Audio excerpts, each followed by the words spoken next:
बंदर और लकड़ी का खूंटा। पंचतंत्र की कहानी। बंदर और लकड़ी का खूंटा। पंचतंत्र। एक समय शहर से कुछ ही दूरी पर एक मंदिर का निर्माण किया जा रहा था। मंदिर में लकड़ी का काम बहुत था, इसलिए लकड़ी चीरने वाले बहुत से मजदूर काम पर लगे हुए थे। यहाँ वहाँ लकड़ी के लट्टे पड़े हुए थे और लट्टे व शहतीर चीरने का काम चल रहा था। सारे मजदूरों को दोपहर का भोजन करने के लिए शहर जाना पड़ता था, इसलिए दोपहर के समय 1 घंटे तक वहाँ कोई नहीं होता था। एक दिन खाने का समय हुआ तो सारे मजदूर काम छोड़कर चल दिए। एक लट्टा आधा चिरा रह गया था। आधे चिरे लट्टे में मजदूर लकड़ी का कीला फंसाकर चले गए। ऐसा करने से दोबारा आरी घुसाने में आसानी रहती है। तभी वहां बंदरों का एक दल उछलता कूदता आया। उनमें एक शरारती बंदर भी था, जो बिना मतलब चीजों से छेड़छाड़ करता रहता था। पंगे लेना उसकी आदत थी।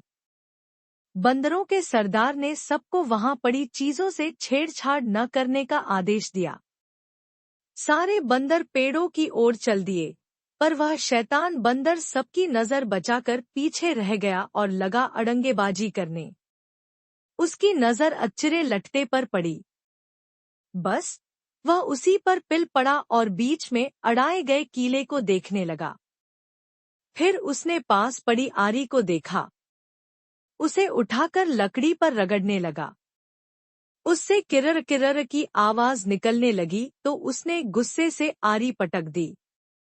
उन बंदरों की भाषा में किरर किरर का अर्थ निखट्टू था। वह दोबारा लट्टे के बीच फंसे कीले को देखने लगा। उसके दिमाग में कौतूहल होने लगा कि इस कीले को लट्टे के बीच में से निकाल दिया जाए तो क्या होगा। अब वह कीले को पकड़कर उसे बाहर निकालने के लिए जोर आजमाइश करने लगा। लट्टे के बीच फंसाया गया कीला तो 2 पाटों के बीच बहुत मजबूती से जकड़ा गया होता है, क्योंकि लट्टे के 2 पाट बहुत मजबूत स्प्रिंग वाले क्लिप की तरह उसे दबाए रहते हैं। बंदर खूब जोर लगाकर उसे हिलाने की कोशिश करने लगा। कीला जोर लगाने पर हिलने व खिसकने लगा तो बंदर अपनी शक्ति पर खुश हो गया। वह और जोर से खों-खों करता कीला सरकाने लगा। इस धींगा मुश्ती के बीच बंदर की पूंछ 2 पाटों के बीच आ गई थी, जिसका उसे पता ही नहीं लगा। उसने उत्साहित होकर एक जोरदार झटका मारा और जैसे ही कीला बाहर खिंचा, लट्टे के 2 चिरे भाग फटाक से क्लिप की तरह जुड़ गए और बीच में फंस गई बंदर की पूंछ। बंदर चिल्ला उठा। तभी मजदूर वहां लौटे। उन्हें देखते ही बंदर ने भागने के लिए जोर लगाया तो उसकी पूंछ टूट गई। वह चीखता हुआ टूटी पूंछ लेकर भागा। कहानी सुनाकर कर्टक बोला, इसीलिए कहता हूँ कि जिस काम से कोई अर्थ न सिद्ध होता हो, उसे नहीं करना चाहिए। व्यर्थ का काम करने से जान भी जा सकती है। अरे, अब भी पिंगलक जो शिकार करके लाता है, उससे हमें भरपेट भोजन तो मिल ही जाता है। तब बेकार ही झंझट में पड़ने से क्या फायदा। दमनक बोला, तो तुम क्या केवल भोजन के लिए ही जीते हो? यह तो ठीक नहीं। अपना पेट कौन नहीं भर लेता। जीना तो उसका ही उचित है, जिसके जीने से और भी अनेक लोगों का जीवन चलता हो। दूसरी बात यह कि शक्ति होते हुए भी जो उसका उपयोग नहीं करता और उसे यूं ही नष्ट होने देता है, उसे भी अंत में अपमानित होना पड़ता है। कर्टक ने कहा, लेकिन हम दोनों तो ऐसे भी मंत्री पद से च्युत हैं। फिर राजा के बारे में यह सब जानने की चेष्टा करने से क्या लाभ। ऐसी हालत में तो राजा से कुछ कहना भी अपनी हंसी उड़वाना ही होगा। व्यक्ति को अपनी वाणी का उपयोग भी वहीं करना चाहिए जहां उसके प्रयोग से किसी का कुछ लाभ हो। भाई, तुम ठीक नहीं समझते। राजा से दूर रहकर तो रही सी इज्जत भी गवा देंगे हम। जो राजा के समीप रहता है, उसी पर राजा की निगाह भी रहती है और राजा के पास होने से ही व्यक्ति असाधारण हो जाता है। कर्टक ने पूछा, तुम आखिर करना क्या चाहते हो? हमारा स्वामी पिंगलक आज भयभीत है, दमनक बोला। उसके सारे सहचर भी डरे डरे से हैं। मैं उनके भय का कारण जानना चाहता हूँ। तुम्हें कैसे पता कि वे डरे हुए हैं? लो, यह भी कोई मुश्किल है। पिंगलक के हाव भाव, चाल ढाल, उसकी बातचीत, आंखों और चेहरे से ही स्पष्ट जान पड़ता है कि वह भयभीत है। मैं उसके पास जाकर उसके भय के कारण का पता करूंगा। फिर अपनी बुद्धि का प्रयोग करके उसका भय दूर कर दूंगा। इस तरह उसे वश में करके मैं फिर से अपना मंत्री पद प्राप्त करूंगा। कर्टक ने फिर भी शंका जताई।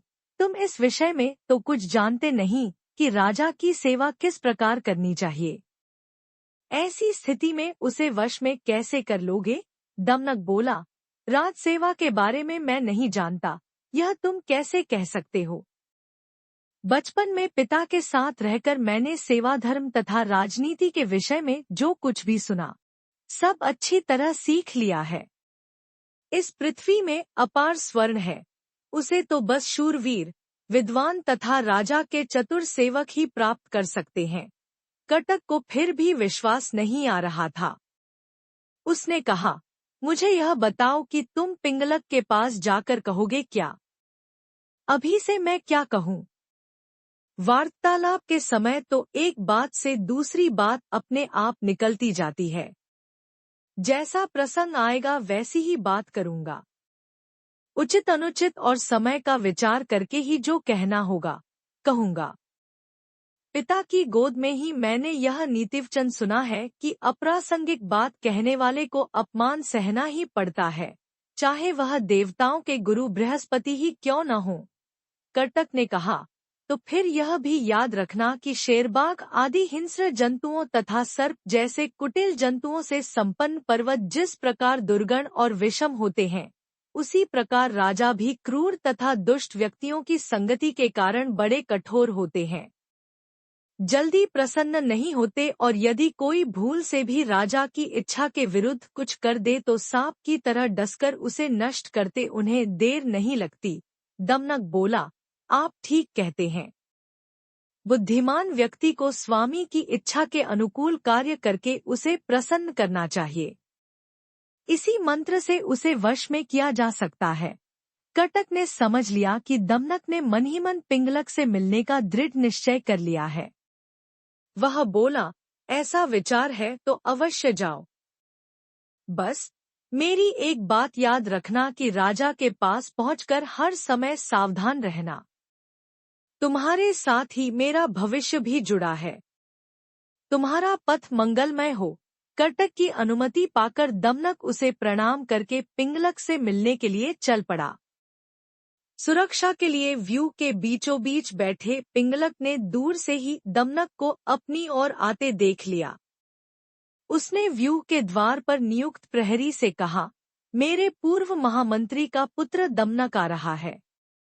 उसे निर्भय प्रवेश करने दो और उचित आसन पर बैठाने का प्रबंध करो। दमनक ने बेरोक-टोक पिंगलक के पास पहुंचकर उसे प्रणाम किया। साथ ही उसका संकेत पाकर वह निकट ही दूसरे मंडल में बैठ गया। सिंहराज पिंगलक ने अपना भारी पंजा उठाकर स्नेह दिखाते हुए दमनक के कंधे पर रखा और आदर के साथ पूछा, कहो दमनक, कुशल से तो रहे? आज बहुत दिनों के बाद दिखाई पड़े। किधर से आ रहे हो? दमनक बोला, महाराज के चरणों में हमारा क्या प्रयोजन हो सकता है? किंतु समय के अनुसार राजाओं को भी उत्तम, मध्यम तथा अधमहर कोटि के व्यक्ति से काम पड़ सकता है। ऐसे भी हम लोग महाराज के सदा से ही सेवक रहते आए हैं। दुर्भाग्य से हमें हमारा पद और अधिकार नहीं मिल पाया है, तो भी हम आपकी सेवा छोड़कर कहाँ जा सकते हैं। हम लाख छोटे और असमर्थ सही, किंतु कोई ऐसा भी अवसर आ सकता है जब महाराज हमारी ही सेवा लेने का विचार करें। पिंगलक उस समय उद्विग्न था। बोला, तुम छोटे बड़े या समर्थ असमर्थ की बात छोड़ो दमनक। तुम हमारे मंत्री के पुत्र हो, अतः तुम जो भी कहना चाहते हो निर्भय होकर कहो। अभयदान पाकर भी चालाक दमनक ने राजा के भय के विषय में सबके सामने बात करना ठीक नहीं समझा। उसने अपनी बात कहने के लिए एकांत का अनुरोध किया। पिंगलक ने अपने अनुचरों की ओर देखा। राजा की इच्छा समझकर आसपास के जीव जंतु हटकर दूर जा बैठे। एकांत होने पर दमनक ने बड़ी चतुराई से पिंगलक की दुखती रग ही छेड़ दी। बोला, स्वामी, आप तो यमुना तट पर पानी पीने जा रहे थे, फिर सहसा प्यासे ही लौटकर इस मंडल के बीच इस तरह चिंता से व्यग्र होकर क्यों बैठे हैं? दमनक की बात सुनकर सिंह पहले तो सकुचा गया, फिर दमनक की चतुराई पर भरोसा करके उसने अपना भेद खोल देना उचित समझा। पल भर सोचकर बोला, दमनक, यह जो रह रहकर गर्जनासी होती है, इसे तुम भी सुन रहे हो न? सुन रहा हूँ महाराज, बस इसी के कारण मैं क्षुब्ध हूँ। तट पर यही गर्जना बार बार हो रही थी। लगता है इस वन में कोई विकट जंतु आ गया है, जिसकी गर्जना ही इतनी भयंकर है, वह स्वयं कैसा होगा। इसी के कारण मैं तो यह जंगल छोड़कर कहीं और चले जाने का विचार कर रहा हूँ। दमनक ने कहा, लेकिन मात्र शब्द सुनकर भय के मारे अपना राज्य छोड़ना तो उचित नहीं है महाराज। शब्द अथवा ध्वनि का क्या है? कितने ही बाजों की ध्वनि भी गर्जना की सी बड़ी गंभीर होती है, और अपने पुरखों का स्थान छोड़ने से पहले पता तो करना ही चाहिए कि ध्वनि का कारण क्या है।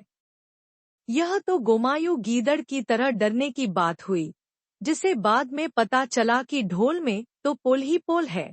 पिंगलक ने पूछा, गोमायु गीदड़ के साथ क्या घटना हुई थी? दमनक गोमायु की कहानी सुनाने लगा। इस प्रकार की कथा, रोचक कहानियाँ और सुविचार सुनने के लिए कृपया आप अपने इस YouTube चैनल को लाइक, शेयर और सब्सक्राइब करें। धन्यवाद।